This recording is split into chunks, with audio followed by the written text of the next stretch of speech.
The Princess Elizabeth Challenge Cup. We've got the King's School Chester, top of the picture there, and then on the right, in the grey, green and gold, Clare's Court School from Maidenhead, not very far away from where we're sitting right now. Yeah, really good aggressive start from both crews. Looks like Clare's Court maybe slipping out a little bit. It's hard to tell from here, but really clean, and off they went.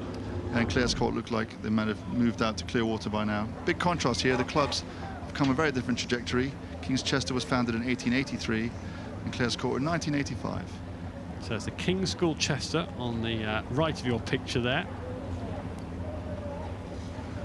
They are moving along pretty well. It's going to be a tightish start to this race, but I think we'll probably see as they go past the camera, King's School Chester. Yeah, they by the barrier post. Have the grip. Let's have a listen into it to the cocks if we can as they go past. Should be able to. Yeah, good finishes with this King's Chester crew. You can really see where their bodies are opening with those straight arms and just hanging their weight off the leg pressure. It's just sending the boat really well away from the Clare's Court crew. It's just impressive. Technical rhythm. Yeah, that's it, boys. We're nearly halfway. Yeah, that's it, boys. You've done half the race. You've got another half to go, but that was nice, wasn't it, from the cocks? Yeah, good tone of voice as well, the way he was encouraging. He wasn't shouting, he was just being really clear and deliberate with his language. Yeah, Clare's Court also moving nicely, to be honest. Just seems like they must be outpowered by this King's Chester crew. Maybe the 100 years of experience paying off. I'm going to show Dragnev the King's School Chester cocks that we could listen in on there, who's trying to motivate. You can see that over his right shoulder, full twist to the body. See what's going on in the Clare's Court School boat. As long as he doesn't throw the balance off the crew when he does it. I was watching the swivel of the neck, and it was quite clever the way the shoulders stayed down the boat, and it was quite good flexibility from the cocks to make sure. Shift the weight to the left butter because you turn right. Is that how you do it? I guess so. I've never cocked, so I wouldn't know, to be honest. You surprised me. No one's ever asked you to cox, Adrian? Never. So here at Chester, they've got a bit further up, and they've probably moved away from the boom stand, reduced the risk. It's a length and a half up. I mean, the umpires might not like it very much, but the cocks probably knows they're in a position where they won't get in trouble for doing it. There he is. That's exactly what we just seen. Yeah, good look, be clear. Obviously doesn't trust his strokeman to tell him the truth.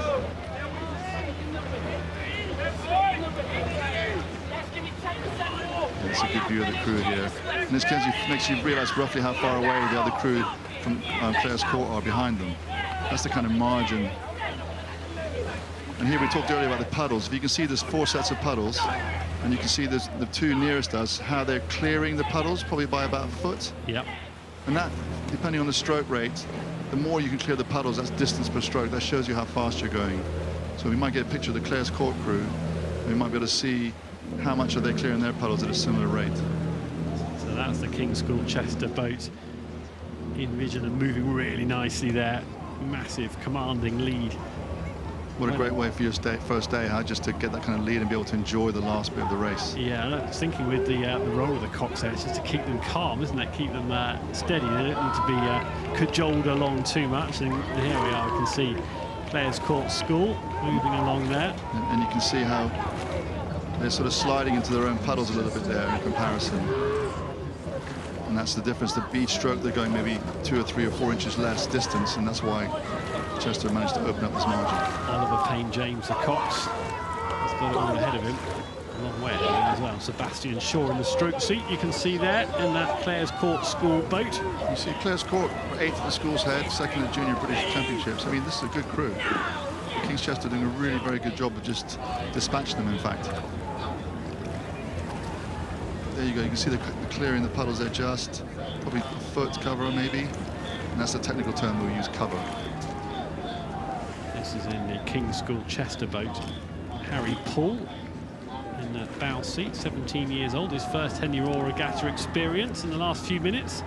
He could be acquiring a taste for it, won't he? I'll be thinking, well, maybe I'm born to do this. Yeah, exactly. This could be the beginning of his run at Henley. It could be. So, I mean, this is a difficult point now for the King's Chester, actually, because they need to try and save a bit of energy for the week. But if you bring the rate down too low, then it gets really, really hard work. It's almost easier to keep it at 30 strokes a minute and maybe pull a little bit less hard. Some people will try to work harder and take the rate down. That can get quite tiring. It's difficult to get that transition down when you're on foot. Well, that's what I was getting at, because you look at Mario Dragnev here, and he's really barking the orders still, isn't he? Trying to make sure that there's no relaxing going on in that King's School Chester No, they're boat. still going for it. Misho Dragnev driving the King's School Chester boat over the line there. Massive lead. Well done to them. Little high five in the front of the boat. And here come Clares Court School from Maidenhead. In the bow seat, Maxwell Moore slumped over his oar. That looked painful. Hard work, but well done to them.